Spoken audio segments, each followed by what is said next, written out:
Trigonometry का homework सबने किया?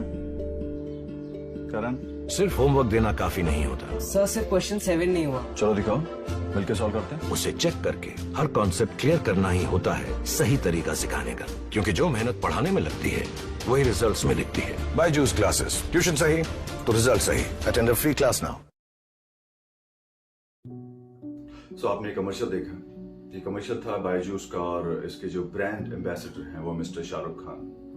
और इस फिल्म में उन्हीं का वॉइस ओवर है और उन्हीं की फिल्म के लास्ट में प्रेजेंस भी है। Now I tell you an actor's perspective की मेरा कैसा एक्सपीरियंस रहा।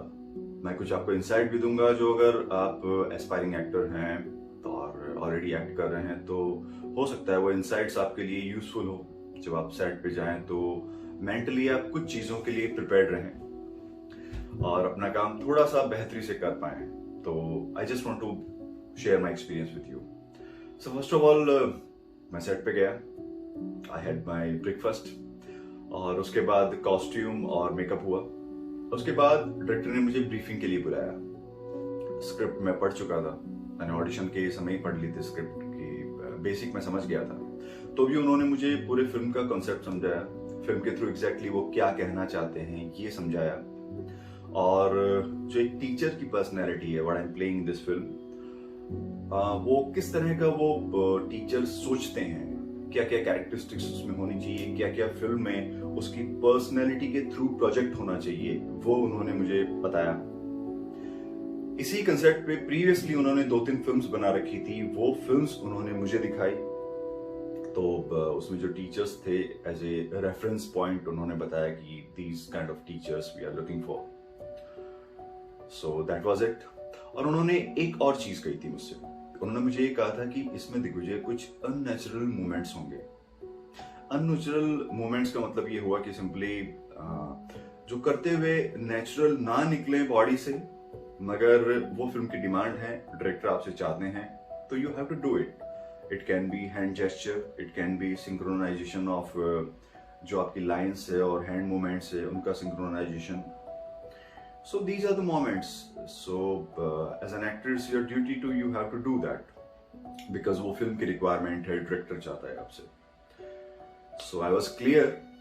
और जब एक बात मैं और कहना चाहूंगा, जब इस तरह के अननेचुरल मूवमेंट्स होते हैं और आपको ऑलरेडी ब्रीफ कर दे डायरेक्टर कि इस तरह का मूवमेंट होने वाला है, so इसका बेस्ट वे मैं समझता हूँ कि just keep repeating that movement, because otherwise क्या होता है कि डायरेक्टर ने कहा है तो एक सेल्फ कॉन्शियसनेस होती है शुरू में when you do it and when you keep repeating it. So I think कुछ रिहर्सल्स के बाद, कुछ रिपीटिशन के बाद वो नेचुरल निकलने लगते हैं।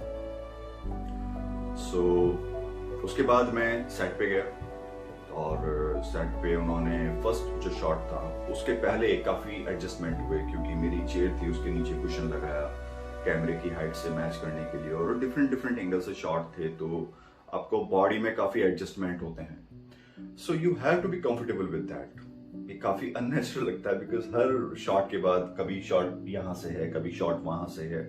सो आपकी बॉडी लैंग्वेज भी डिफरेंट होगी बिकॉज कैमरा एंगल क्या शो करना चाहता है। So you have to make yourself comfortable ताकि जो आप काम करो वो नेचुरल दिख सके। तो फर्स्ट ऑफ ऑल जो शॉट उन्होंने लिया वो मेरे आगे कैमरा रखा उन्होंने और फिल्म में आप देख सकते हैं कि मैं लैपटॉप पे बच्चों को पढ़ा रहा हूं, तो मेरे लिए वो लैपटॉप और बच्चे कैमरा लेंस था, मुझे कैमरे के अंदर देखना था। सो बिकॉज आप इतनी करीब से जब काम करते हैं तो थोड़ा सा अननेचुरल हो जाता है और आप प्रोजेक्ट करने लगते हैं, आप दिखाने लगते हैं। सो उसके लिए हमने 4-5 रिहर्सल किया बिकॉज उन्होंने ऑलरेडी जो मुझे बताया था body movements and all. So हमने कुछ रिहर्सल्स किया, उसके बाद कुछ कैमरा रिहर्सल्स हुआ। Then I got comfortable with the movements and the way I have to say my lines. Then we started doing और उसके बाद पहला शॉट ये हुआ एंड मैं कोशिश करता हूँ कि सिंपली मैं थोड़ा सा फील के साथ करूँ चीजों को, इसलिए I just try to imagine that laptop and that kids into the camera lens. So मैं गिवन मोमेंट में जितना कर सका मैंने किया और उसके बाद में अलग अलग एंगल से उन्होंने शॉट्स लिए यहाँ से फिर वहां से एस्टेब्लिशिंग शॉट की मैं रूम में बैठ के पढ़ा रहा हूँ, and this kind of shots. कुछ चीजें हैं जो मैं आपको बताना चाहूंगा जब आप कमर्शियल करें। एक तो यहाँ पे टाइम बहुत कम होता है, टाइम कांस्टेंट होता है कमर्शियल्स का।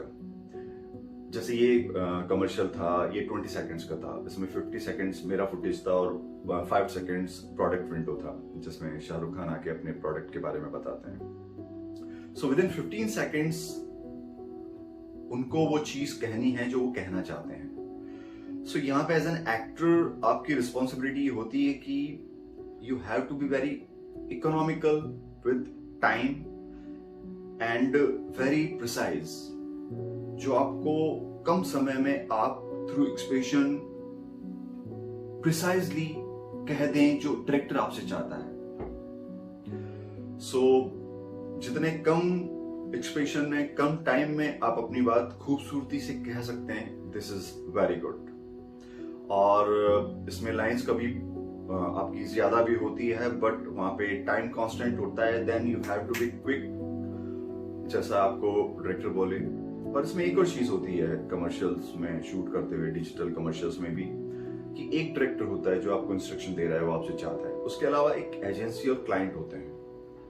कभी कभी आपने अपना दे दिया जो डायरेक्टर ने आपसे कहा है, मगर एजेंसी और क्लाइंट आपसे कुछ डिफरेंट चाहते हैं, तो दे कीप सेइंग यू। और कभी कभी एक्टर को लगता है कि यार am I doing it right और wrong, so it's perfectly all right, because they take the multiple options from you. So इसके बाद फिर उन्होंने अलग अलग एंगल से कुछ शॉट्स लिए, और ये जो 15 सेकंड्स का जो कमर्शियल था, इसको शूट करने में आई थिंक 4 to 5 आवर्स लगे, बिकॉज इसमें काफी lighting, camera setting and set props and all involve थी। So overall I had a good experience. So thank you very much. Hopefully जो इनसाइट है आपके कुछ काम आएगी, and please if you like this video, like this, share this and subscribe the channel. Thank you very much.